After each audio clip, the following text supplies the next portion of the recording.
So wash out mga bossing, ko pala si RD sa akong barbero na nagpapagwapo ng mga customer.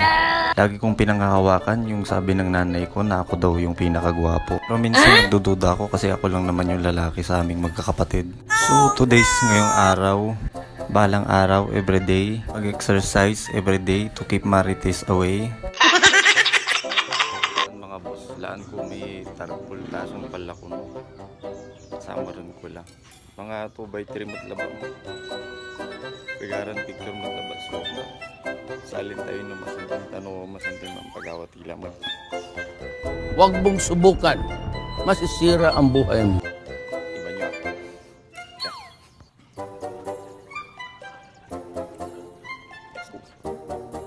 Alis na ako Gabi My God!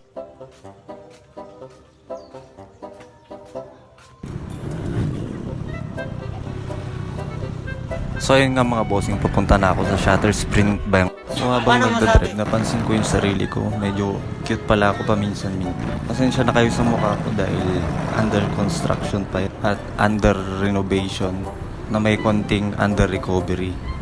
Kung tatanungin nyo kung bakit ko piniling manggupit, wala lang, hindi ko alam. Basta paggising ko isang umaga, bigla ko na lang minahal yung ginagawa. Isa na rin to sa stress reliever ko at motivation with multivitamins. So alam ko nagsasawa ka na sa pagmumukha ko. Kaya dito na tayo.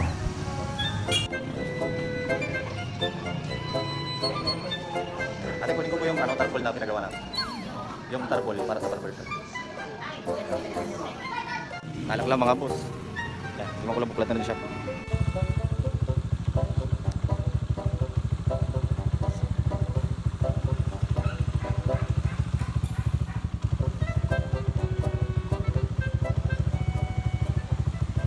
Dito nga po palang aking munting shop. Located po sa Mangkusiling Norte, Purok 2, River Cruz. Sa mga gusto pang magsimula ng small business, open po sila dito. Magpatayo ng store. Reveal time na. Ito po yung pinagawa natin.